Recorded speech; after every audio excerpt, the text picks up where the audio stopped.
Hello viewers, welcome to my channel. আবার নিয়ে আসলাম নতুন আরেকটি ভিডিও। উপবৃত্তি কবে দিবে? ঈদুল আজহার আগে কি উপবৃত্তি দিবে? আপনারা জানেন ইতিমধ্যে কিন্তু বকেয়া উপবৃত্তি অনেকেই পাচ্ছে। যারা এখনো পায় নাই তারা কবে পাবে? বিস্তারিত জানতে পারবেন ভিডিওতে। অবশ্যই ভিডিওটি শেষ পর্যন্ত দেখতে থাকুন। প্রধানমন্ত্রী শিক্ষা সহায়তা ট্রাস্টের আওতায় বাস্তবায়নাধীন সমন্বিত উপবৃত্তি কর্মসূচি উপবৃত্তি কার্যক্রম বাস্তবায়ন ও মনিটরিং কমিটির সভা ডেকেছে। সভাটি ৩ জুন বেলা ১১টায় রাজধানীর ধানমন্ডি প্রধানমন্ত্রী শিক্ষা সহায়তা ট্রাস্টের সভাকক্ষে অনুষ্ঠিত হবে। গত বৃহস্পতিবার ২৯ মে ট্রাস্টের ওয়েবসাইটে এই সংক্রান্ত একটি নোটিশ প্রকাশ করা হয়েছে।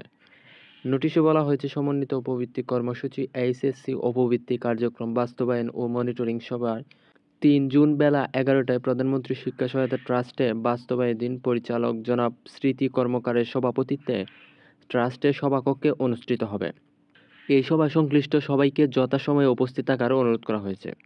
নোটিশে আরও বলা হয়েছে সবার আলোচ্য বিষয় হবে বিগত সবার কার্য বিবরণীয় দৃঢ়করণ কর্মসূচি ২০২৪-২৫ অর্থ বছরের সামগ্রিক কার্যক্রম বাস্তবায়ন এবং ক্রীমাপুঞ্জীভূত অগ্রগতি পর্যালোচনা ২০২৪-২৫ শিক্ষাবর্ষের একাদশ ও আলিম প্রথম বর্ষ এবং ২০২৫ শিক্ষাবর্ষে ষষ্ঠ ও স্কুল মাদ্রাসা ও নবম শ্রেণীতে উপবৃত্তি সুবিধাভোগী নির্বাচনের লক্ষ্যে এইচএসপি এমআইএস সফটওয়্যার এনটি শিক্ষার্থীদের আবেদন ফরম নির্ধারণ নির্ণায়ক মূল্যায়ন করে নির্বাচনীয় নম্বর নির্ধারিত ২০২৪-২৫ অর্থ বছরের ২০২৪ খ্রিস্টাব্দের জুলাই থেকে ডিসেম্বর এবং ২০২৫ খ্রিস্টাব্দের জানুয়ারি থেকে জুনের কিস্তির উপবৃত্তি ও টিউশন ফির অর্থ বিতরণ সংক্রান্ত এবং অন্যান্য বিষয়ে আলোচনা করা হবে।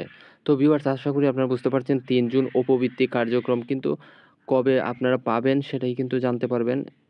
৩ জুন সবার পরেই আমরা বিস্তারিত আপনাদেরকে জানিয়ে দেব। অবশ্যই ভিডিওটি ভালো লাগলে অবশ্যই আমাদের চ্যানেলটি সাবস্ক্রাইব করবেন এবং আমাদের সাথেই থাকবেন। ধন্যবাদ।